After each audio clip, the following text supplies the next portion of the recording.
Joel, it turns out this encampment has been here for about 4 years, if not more. A bit hard to see behind me right now, given that it is so dark. There are 15 of these tent cities around the county, at least the ones that officials know about. But from talking to the people here, as well as that business owner, you get a much better picture of what homelessness is and what folks are trying to do about it.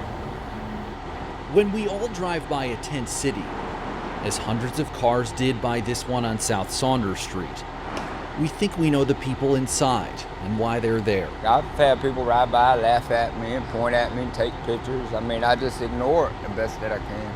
But then you meet Brandon Conine. The fluid on the knee, man, I don't know if that come from arthritis. It could have come from gout. He can barely hobble to the store for a drink, but he stopped and talked to us about why he's been living in this tent south of downtown Raleigh for the last 4 years. I moved here, I met my wife, and we got married here, and we were together 8 years. And then I picked up drinking heavily. I was alcoholic. That was my mistake, which of course, brought me to this situation. Almost like a shanty town going on over there on the off-ramp on South Saunders Street. Days after we met Brandon, we met Brian for an interview. I am trying to get this before it takes a foothold in our city, because I judge my city by how well they take care of the most vulnerable people among us. The local business owner didn't want us using his last name, but he told Eyewitness News about the growing problem on the corner. Okay, so what are you willing to do? Do anything. While we were there, Brandon and Brian talked. Let me ask you this. What would it take for you guys to not be living there? Just everyday work. Everyday work. Everyday work. The homeless crisis is rising by the minute here in Wake County. 1,500 people were counted as homeless in the most recent total. It's up 75% compared to this time last year. It's so much more than what we're seeing on the street. And to your point, that's the one. What about everybody else that we're not seeing? Kim Crawford is the executive director of the Raleigh-Wake Partnership to End Homelessness. They're down 200 beds since COVID hit, and they never got those back. Right now, there's also a 3-week wait to get into a shelter. Where are they supposed to go? And it's January. There's no leaves on the trees, so we see it. I made some bad investments and lost everything I had. Back behind the tent city, Brandon and his friend retreat to their temporary homes as Brian considers what he saw. I'm hoping that by seeing this, somebody says, oh, I know where that guy is, and go give him a shot. Brian, you really get the sense that he had a bit of a change of heart when he came out here and talked to some of these folks. He told me he wants to offer one of them a job or even some sort of an apprenticeship to help them get off their feet. The partnership, meantime, they say that every player, every big time name in the county as well as the city is working on this. But Joel and Lauren, the biggest key here, affordable housing. Back to you.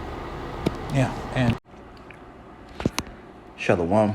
Brother back on our GMS lesson. GMS keep pushing. Before I go any further, they give all praise, honor, and glory to the Heavenly Father, His only begotten Son, Yahawah, Bahasham, Yahawashi, Bahasham, Rakakwadash. Double honors to our apostles and elders, the great millstone, for teaching us His truth according to the Bible and rule well. Another Shalom, all the sincere Akim throughout the four corners of the earth, pushing His truth through diligence and sincerity and in charity. And another Shalom, all you sincere followers, believers of Yahawah, Bahasham, Yahawashi, not just hearers of the word, but doers as well.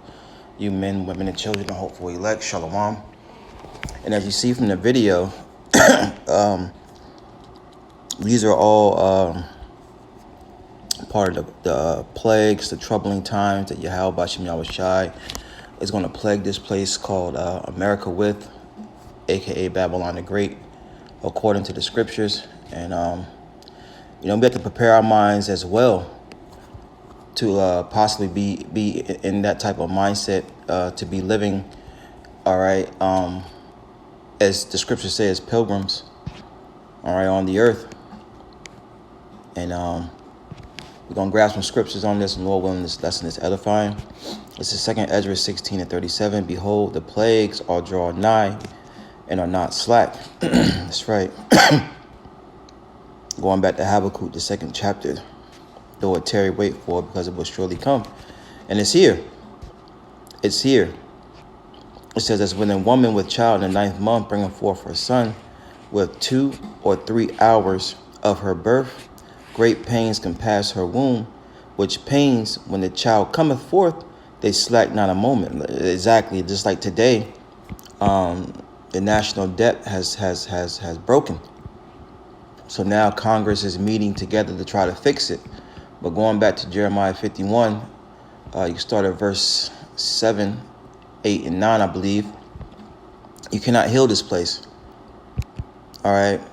We would have healed Babylon, but Babylon cannot be healed. There's no type of balm or ointment, all right, that these Edomites can put into play to continue to keep this place running, because it has a date with Yahawashi.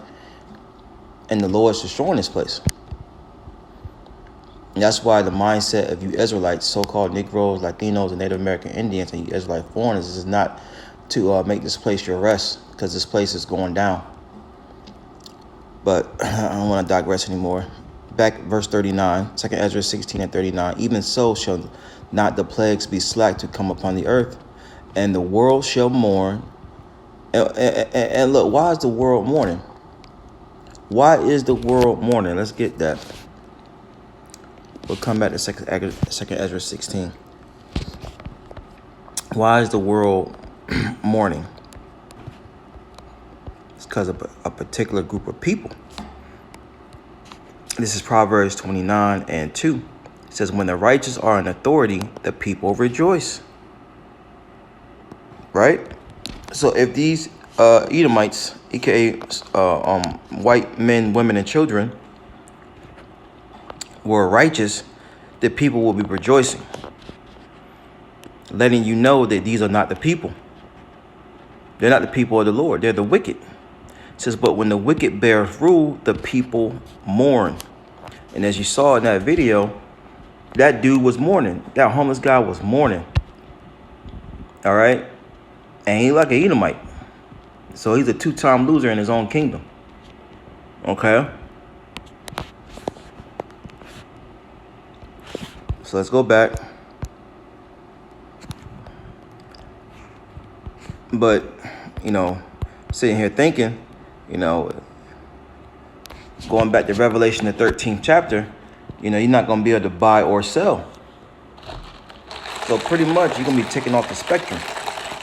You're not going to be a participating in society, in a sense. Okay? So we have to brace ourselves with that mindset of we could possibly be in this situation. But the whole time the Lord's going to be with us. That has to be your faith.